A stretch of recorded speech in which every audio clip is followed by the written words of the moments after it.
on BET. If you haven't already, please hit my subscribe button down at the bottom.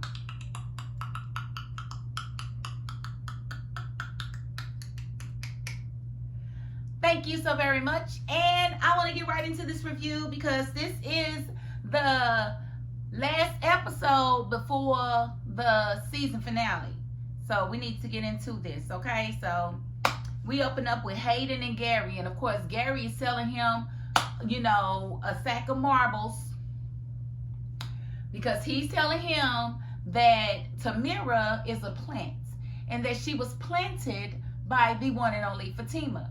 And, you know, Hayden is not really feeling that. He was like, man, you need to get off my property with all of that. I don't want to hear that. You just mad because I'm happy.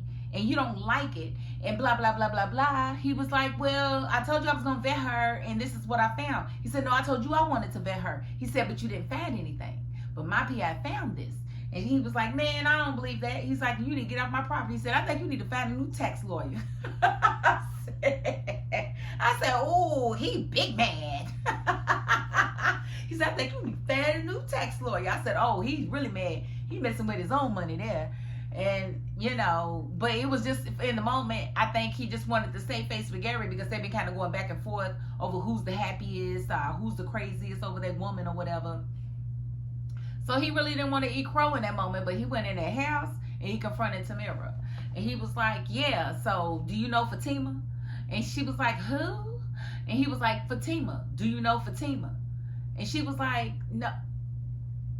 Oh, that's that lady at your office. And he was like, don't play dumb. And she was like, I don't know her. It's not a very common name. And he was basically going back and forth with her. She was going back and forth with him. And he was like, you don't want to play with me. And she was like, look, stop with the threats. She was like, yeah, I ain't signing nothing. She said, I know all about marriage law. And she basically told him, I'm taking half of everything because that's what I have coming to me. And I know some attorneys and they would do, she said, and I am very well, and they would do anything I asked them to do. So she's basically telling him, yeah, you about to give me this bag before I'm not signing nothing, okay?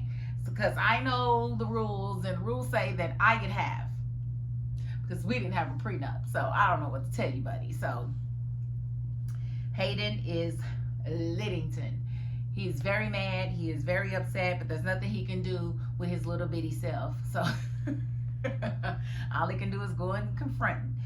And so, yeah, she admitted that she married him on purpose, that she intended to take his money, but she never outed Fatima. She said, I don't know who she is, but you's a weak one.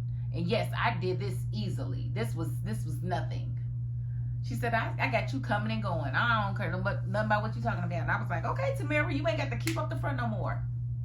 Now, either he can just go ahead and enjoy his life with her, allow her to continue to be his housewife or whatever, or he can just go on and cut a check and cut his losses and try to find real love. I don't know what he's going to do, but she's just like, yeah, it is what it is, and I'm not signing nothing. So there's that. And then we have Miss Sabrina. She's basically meeting with the bank, with her bank manager to see if she can get her job back. And the bank manager's kind of coy, but she's, you know, yeah, they were kind of hesitant, but I told them there was no way you had anything to do with it. And blah, blah, blah, blah, blah, blah, blah, blah, blah, blah, blah. And for me, she just didn't come in like a lady trying to make sure that her bank didn't get sued.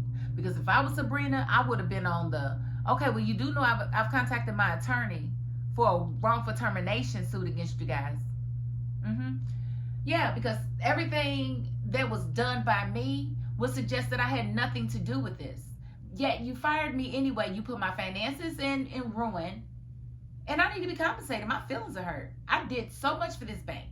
Oh yeah, I would have went in. Do you know how much money I've counted for you guys? Do you know how much money I've had to DV out for you guys? Do you know how much money I have access to every day of you guys' money? Yeah. Never took a dime. Why would I do this? Why would I, help stage a robbery and then stop the robbery before it's even completed?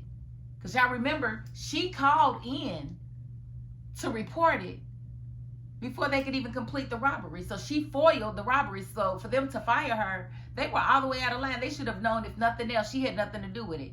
Now, them decided not to bring Maurice back. I don't know. know. Maybe he's gonna listen to the people, and maybe that's the end of Maurice's character. I do apologize. It was nice knowing you, Maurice. But yeah, you can go ahead on, elsewhere because your services are no longer needed at the bank. And it wasn't just, the fact that you knew Q and you invited him into your home and into your bed, and you was pretty much the reason that he had access to the bank in the first place. Nobody liked you at the bank. The way you talk to customers, the way you dealt with interactions, they was just like, you know what, he's more trouble than he's worth. The liability factor with him is too high. So no, he won't be returning to our bank.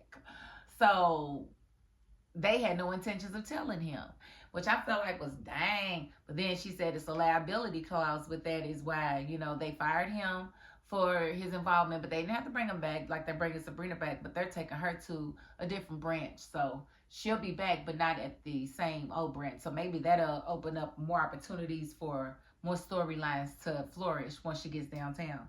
So I was happy to hear that. And then we have Zack there with Fatima at the office, and he's giving her flowers, for always being there for him, for always holding him down, always being the calm to his angst. And, I appreciated him doing that in that moment, because I think in the next episode, we're going to find out on this series that she's actually pregnant. Now, we know Karen being real nice, like, it's going to be the test to see how long is she going to be nice like this. Like, because, geez Louise, she's just been unproblematic the last half of this season. So, I hope it lasts. But, Zack's there to talk to the attorney to see what's up with Michael, because he's ready to get his son. And unfortunately, when the attorney comes, he tells him that it's not good news. They don't have any record of her bad parenting, and the judge just didn't have any proof and didn't want to remove the child from the home. But my whole thing is, you did have proof. The police was there. Why didn't police write on the report that the child had been, like, you know what? The laziness in this storyline is really getting on my nerves. There's been plenty of documentation that could have happened since Zack has been in the picture, but nothing's been documented, so the judge had nothing to go by. There was no record of him showing up and the police actually being there on a domestic violence call. That wasn't in the record either. Like, so I would love to know what happens to all the DCF cases that get reported. Why is there no record of these cases when we know the neighbor has called on several occasions? We know this. So it makes absolutely no sense that there's nothing and that they would do nothing to help Zack get that baby. And if I was Zack, I would just go get my baby. I would go over there with $5,000 and say, look, I want to see my baby for the week. Here, take this money and I'll bring him back in a week. Bring him back for like a couple of hours, come right back with some more money, and keep doing that until you can get the courts to see that this baby is better off with you. Do something, but don't let this child lose his life, because I think that's what's going to wind up happening, because I just don't see Tyler making him raise this child along with these babies. Don't see it happening. Before he can get out of there, though, of course, here comes Hayden. Wasn't a question for Tima about Tamira. She's like, you think you're slick. You think you're all of that. You think you did something, don't you? She really does. But she's like, what are you talking about? I don't know what you're talking about. Boy, what are you talking about? He's like, yeah, you know what you did. You know what you did, but that's okay. I'm going to make your life a living hell. Oh, now you're issuing you idle threats? Like, you can't do that in the workplace, Hayden. Do you want to lose your job, bro? Is that what you want? You want to lose your job? That's what's going to wind up happening. You keep doing these idle threats. Now, I still want to know what in the world happened to Robin. We have not seen Robin at all this half of the season. We don't know nothing. And I would love to know what happened with him. And maybe he'll come back and throw a monkey wrench in Jordan's game plan with Andy. But I really want to know what happened to Robin and why we haven't seen him. It kind of makes me sad. But on the other note, so Hayden's sitting there trying to patronize Fatima and Zack, and Andy comes up and basically shoots him away. Well, you better go on and leave them alone. And so she asked Fatima what was up, and Fatima was like, he knows about Tamira. And she was like, Fatima, yep, it's too late. But at the end of the day, I mean, Fatima didn't tell her to do all that. She did all that on her own. Fatima never told her to marry him and do all that. She just said scam him.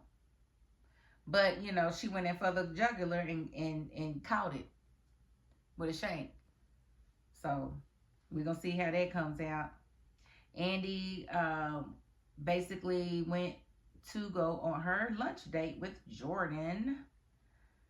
They went to the diner downstairs in the same building because she didn't want to be late back to work. And, you know, they had a little cute little talk or whatever. He was commending her for her behavior the night before, you know, at his barbecue with Gary and all the whole shenanigans with Penelope and all of this. And she said thank you, and he asked her if they were really serious, and she was like, yes, we were, and blah, blah, blah. And he let her know that his sister did want to talk to her, and because she had questions about certain dates. And Andy was like, well, I don't think anybody's thinking about me, that I'm going through this as well. Well, actually, no, they ain't thinking about you, girl, because you was there to see her brother. You was clearly moving on, so I'm going to need you to leave the past in the past. So what? He was with her when he was with you. Y'all not together now. You already decided that he's not the one for you. You already left him in the past, so why are we rehashing anger? Like, you should just be like, whoo, I dodged the bullet. It shouldn't be a hurtful situation, I wouldn't think, unless you planned on going back to him. Is that what it is? Because it ain't making no sense otherwise. It's just not. So Jordan's like, well, Penelope really needs to talk to you. And she's like, I ain't ready for that. I ain't ready for that. I ain't ready for that. So he was like, okay, well, I'll let her know. Blah, blah. Okay, so then we got Karen. She has been taken to the new place by the renovator. And this place, you know, he said he knows the owner. And it's going to, you know, it's going to come out to the same amount as the rent that she's paying in the other place. And again, I employ you to tell me why, if I'm renting the location and a fire breaks out, I have to pay for the repairs. I'm renting. Don't you have insurance? You need to be paying it. Or it needs to come out of your pocket. This is your building. It's not my building, and it wasn't my fault. It wasn't my fault that the salon caught fire. So yeah, I'm not paying for that. So how she has to, it just doesn't make any sense. But his whole thing is, go ahead and buy. You'll be better off buying than renting. And I definitely agree with that, because if you can buy something for the same amount that you're paying rent, why wouldn't you just buy? Have the flexibility to do with it what you will.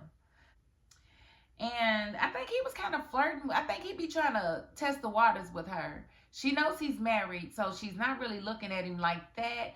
But I think she's kind of side-eyeing him as a viable candidate, probably wishing she had somebody like him. But he was kind of hinting around to trying to see if she was going to be a single mother, or if the father was around. She was like, he's around. Oh, he's around when it's convenient. So you basically wanted to let this married man know you wasn't interested.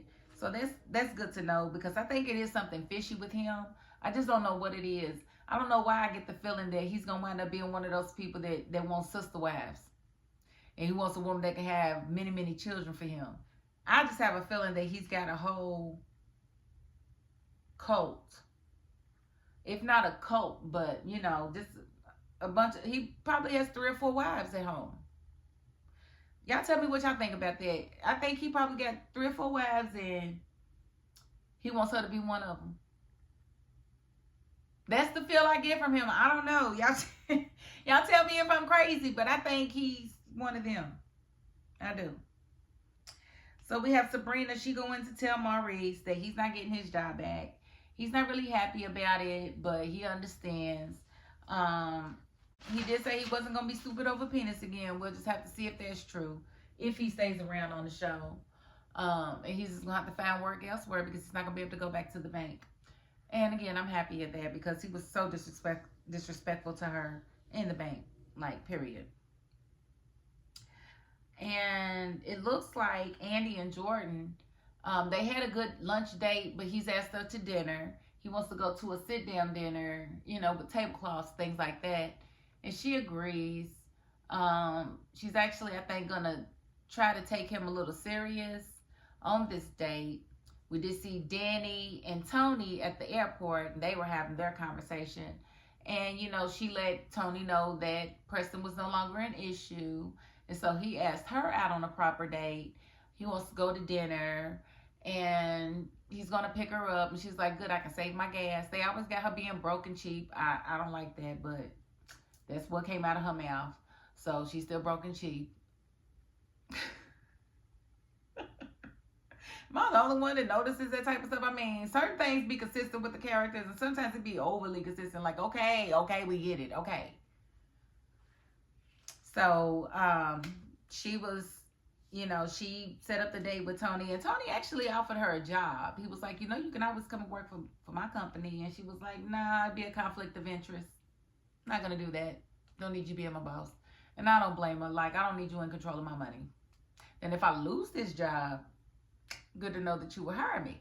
But I'm not about to just leave my job and come over there. Like, leave my seniority and just come over there. I'm not going to do it. I'm not going to do it.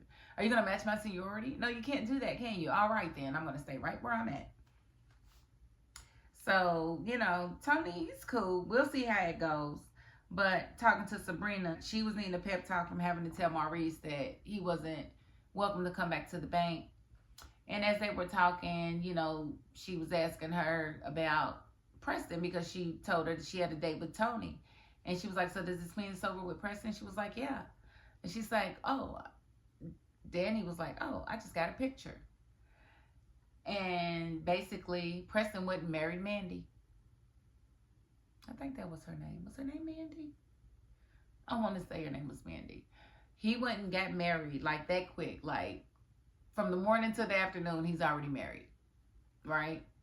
It's pretty much how it went. So these timelines are crazy. And so Danny's acting half hurt. I don't think she's really hurt, but that's the way she's acting. So we're going to go with it. Sabrina apologized for that or whatever, but it is what it is. I mean, you didn't want that boy. You did not want Preston. You did not want him. So quit acting like that. He went where he was supposed to go. So then we ain't got to worry about him coming and bothering you no more. You are free to move on with Tony. I love the period that's put behind these situations. That's a period we can put behind Preston, a period we can put behind Maurice, and if we can just put a period behind Calvin, put a period behind Gary. But that ain't about to happen. So then we got Andy coming back from lunch. She's all vibrant in her yellow smelling. Hey, everyone. Hey, everyone. And then she sees Penelope. What the hell are you doing here? Girl, that is not your line. Why would you be talking to her like that? Y'all not on that report. She's there because she wants to talk to you. Didn't you just talk to Jordan? Didn't Jordan tell you that she wanted to talk to you and ask you some questions? So Andy greets her like she's some chick on the street, but then after she says, I really need to talk to you. I'm so sorry for coming up here like this. I just really need to talk to you. And he's like, okay, come on, let's go somewhere else. And so just that quick, she went from, what the hell are you doing here to, okay, let's just go. Okay, all right, okay. But before she could turn around and walk away, who was right there? Where are you guys going? Gary, why are you worried about it? Why are you always popping up like State Farm? Why are you here, Mr. Stalker Man? Like, why don't you go do something else? Why don't you go scam some people? Why don't you go swindle some ladies? Like, don't you have something else that you could be doing right now, Gary? Like, seriously. He is the worst. But that was the cliffhanger, was him showing up and I guess blocking the meeting. But clearly it doesn't block anything because we do see them talking in the office on the next episode. So we'll just have to wait and see how that goes. So this was a decent episode. I do like the fact that Tamira's hat is out the bag and we get to see exactly how she's going to make his life a living HE double hockey sticks. Or even if he's going to allow her to continue to stay in the house. Like, how is he going to handle this? I'm pretty sure he's going to get with every attorney that he knows to see the best strategy to pull his way up out of this marriage. We're just going to have to see. But I'm going to cut the review right there because I do not want it to go over too far. But I do want to thank you all for watching and ask you just one more time to hit my subscribe button down at the bottom.